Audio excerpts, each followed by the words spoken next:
আপনি যে অবস্থান থেকে উঠে আসেন না কেন সেটি বিষয় নয়, আপনি কোথায় পৌঁছাতে পেরেছেন, আপনার অর্জন কতটুকু, দিন শেষে সেটি হলো হিসাবের মূল বিষয়। পরিশ্রম কিংবা প্রচেষ্টার পাশাপাশি ধনী হওয়ার জন্য আপনাকে কিছু বুদ্ধি খাটিয়ে চলতে হবে। দেখুন, ধনী হতে কে না চায়? চাকরি বা ব্যবসা যে পেশায় মানুষের থাকুক না কেন, ধনী হওয়ার স্বপ্ন কিন্তু সবার থাকে, কিন্তু সবার পক্ষে কিন্তু ধনী হওয়া সম্ভব নয়। ধনী হওয়ার আশা আমরা যদি নাও করি, তবুও তুলনামূলক বেশি সম্পদের মালিক হতে চাই। তবে সম্পদের মালিক হতে গেলে জীবনের অনেক অভ্যাস বদলে ফেলতে হবে। দেখুন, আজকের ভিডিওটি স্কিপ না করে পুরোটাই দেখতে থাকুন। আজকে আমি আপনাদেরকে জানিয়ে দেব যেসব কাজ ঠিকঠাক করতে পারলে বা অনুসরণ করলে সম্পদ আপনাকে ধরা দেবে। নাম্বার 1, স্বপ্নকে অনুসরণ করতে শিখুন। যারা ভালো কিছু করার চেষ্টা করেন, তারা জীবনের স্বপ্ন পূরণের জন্য কাজ করেন। তারা স্বপ্নকে অনুসরণ করে জীবন পরিচালিত করে, ফলে তারা স্বপ্ন পূরণ করতে পারে। নাম্বার 2, প্রতিদিন শেখা। সফল মানুষেরা প্রতিদিন নতুন নতুন কিছু শেখার চেষ্টা করে। 90% ধনী লোক প্রতিদিন 30 মিনিট বা তার বেশি সময় কঠোরভাবে জানতে এবং নিজেকে শিক্ষিত করতে ব্যয় করেন। নাম্বার 3, চিন্তা নিয়ন্ত্রণ। আপনি সব সময় বড় বড় চিন্তা করতে পারেন। আপনার নিজস্ব একটি বড় কল্পনা শক্তি রয়েছে। আপনি যা কিছু করছেন তার মালিক কিন্তু আপনি নিজেই। 99% ধনী ব্যক্তি নিজেই সিদ্ধান্ত গ্রহণকারী। নাম্বার 4, দায়িত্বশীলতা। দায়িত্ব জ্ঞান থেকে আপনি কখনোই লজ্জা পাবেন না। বস্তুত আপনি সুযোগ খোঁজেন যা আপনাকে আরো দায়িত্ববান করে। নাম্বার 5, ঝুঁকি গ্রহণ। আপনি সতর্ক এবং ঝুঁকি নিতে বেপরোয়া নন।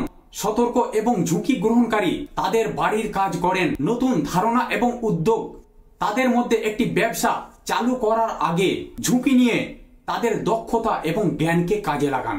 নাম্বার 6, পদক্ষেপ লাগান। আপনি নিশ্চয়ই কোনো পদক্ষেপ নিতে ভীত নন। সফলতার জন্য আপনাকে অবশ্যই পদক্ষেপ নিতে হবে।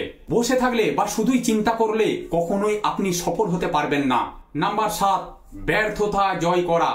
একবার ব্যর্থ হলে কখনোই থেমে থাকবেন না। ব্যর্থতাকে আপনি অভিজ্ঞতা অর্জন ছাড়া অন্য কিছু হিসাবে দেখছেন না, তাহলে আপনি বুঝবেন আপনার পক্ষে ধনী হওয়া সম্ভব। নাম্বার 8, আউটওয়ার্ক করা। ধনী ব্যক্তিরা দিন, সপ্তাহ বা মাস এবং বছরব্যাপী কাজ করতে ভীত নন। ধনী ব্যক্তিরা সপ্তাহে গড়ে 11 ঘন্টার বেশি কাজ করেন। নাম্বার 9, দৃঢ় সংকল্প। লক্ষ্য পূরণের জন্য ক্রমাগত সংকল্পবদ্ধ হতে হবে এবং লক্ষ্যের পেছনে ছুটেন জীবনে নিজেকে সামনে এগিয়ে নিতে। দেখবেন ধনীদের 80%ই লক্ষ্য কেন্দ্রিক। তারা লক্ষ্য অর্জনে অভ্যস্ত হতে অভ্যাস গড়ে তোলেন। নাম্বার 10, প্রত্যাশাকে অতিক্রম। প্রত্যাশাকে অতিক্রম করা গুরুত্বপূর্ণ। আপনি যদি অন্যদের প্রত্যাশাকে অতিক্রম করার চেষ্টা করেন, তাহলে আপনি জীবনে ধনী হতে পারবেন। 11 নাম্বার, সামাজিক সম্পর্ক। আপনি যদি অন্যের জন্মদিনে ফোন করে বা এমনিতে ফোন করে অন্যের খোঁজ খবর নেন, তাহলে আপনার যোগাযোগ বৃদ্ধি পাবে।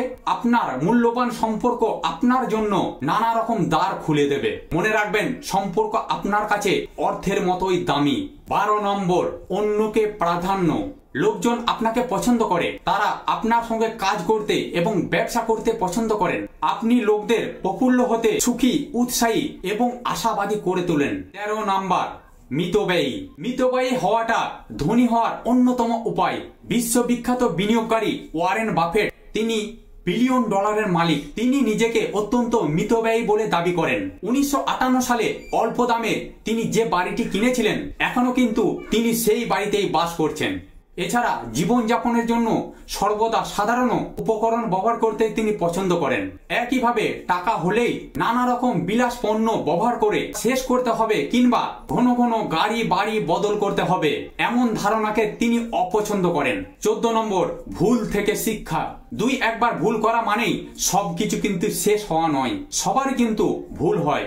ফেসবুকের সিইও মার্ক জুকারবার্গ, তিনি শুরুতেই একটি বড় ভুল করেছিলেন, কিন্তু এই ভুলের কারণে তিনি যে হতাশ হয়ে গিয়েছিলেন তা কিন্তু নয়।